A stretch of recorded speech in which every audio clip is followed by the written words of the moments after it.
Isang mapagpalang araw po sa ating lahat. Ako po si Jonella Bianca D. Aguilar at ito po ang aking D286 devotion para sa ating 365 daily devotion na pinamagatang Alam mo ba na gusto ni Lord makipagrelasyon sa iyo? At ang topic natin ngayon ay theophany. At sabi po dito yung concept na theophany is a visible appearance of God to reveal Himself to people. In the Old Testament, He often appeared through fire, cloud, or an angel. These were not His full essence, since no one can see God and live, but visual signs of His presence. Many theophanies are seen as Christophanies, pre-incarnate appearances of Christ. Ultimately, theophanies show God's desire to make Himself known, fulfilled when the Word became flesh. At ang Bible verse natin matagpuan sa Colossians chapter 1 verse 15, and it says, the supremacy of the Son of God. The Son is the image of the invisible God, the firstborn over all creation. Sa Tagalog po, si Kristo ang pangunahin sa lahat ng bagay. Siya ang larawan ng Diyos na hindi nakikita, ang panganay sa lahat ng mga nilalang. At ang teachings po natin ngayon ay number 1, God desires to be known. Ito po yung desires natin po, na gusto niyang gawin natin makilala siya. Makilala ko yung creation niya, makilala siya bilang creator, makilala siya bilang ating Panginoon. Gusto niya, kaya nga diba yung number 1 yung talagang sa ating mga tao na disciple all nation, na gusto niya lahat ng bansa, buong bansa makilala siya. And number 2 po, God is relational being. Ito po, yung ating Panginoon tayo, gusto niya nakipagrelasyon sa atin, gusto niya may communication sa atin. Hindi siya yung Diyos na suplado, na porket mataas siya sa atin, parang gano'n, diba? Hindi niya tayo parang baliwala lang tayo sa kanya, hindi po. Kundi gusto niya na makipagrelasyon sa atin, makipag-connect sa atin.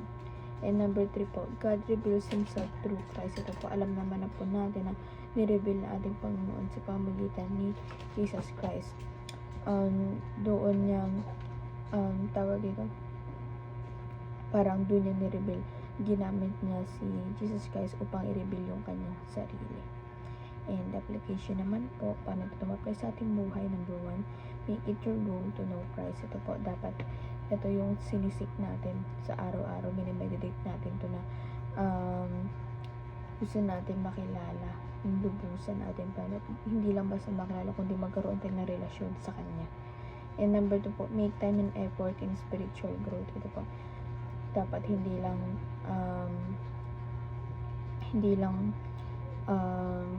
tayo basta-basta the church, ganun, kundi mas maganda pa rin yung spiritual growth natin, na mag-effort tayo talagang paglaanan natin ng oras na lumago yung spiritual growth natin sa ating Panginoon.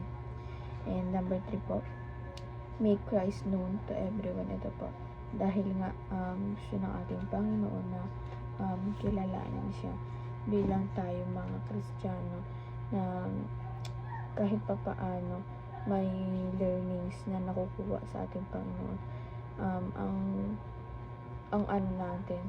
Ang goal natin ay makilala siya ng maraming tao. Dapat nagsisimula sa atin, na lalo na sa bahay natin, diba tayo ng church, may konting kaalaman tayo sa ating Panginoon, and madami pa tayong kailangan malaman. In the process pa lang tayo, kailangan sa loob ng bahay dapat nag-sharean tayo ng mga teachings.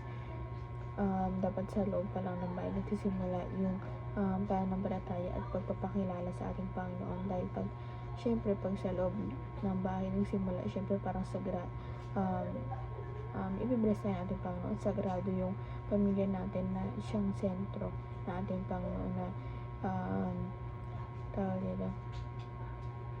na ibibigay natin, na sinusurrender natin yung buhay natin, yung pamilya natin sa ating Panginoon, na siyang manguna sa lahat ng bagay, na siyang maging sentro ng pamilya na meron tayo at na binubuo natin, diba? Lalo na kung may mga hindi pagkakaunawaan, magiging way na rin yun upang mas malago pa tayo at mas gumanda yung relasyon natin sa isa't isa. And yun lamang po ang aking devotion ngayong araw. Sana po matutunan kayo at huwag po natin itong kalimutan na i-share sa ating mga mahal sa buhay, and God bless po sa ating lahat.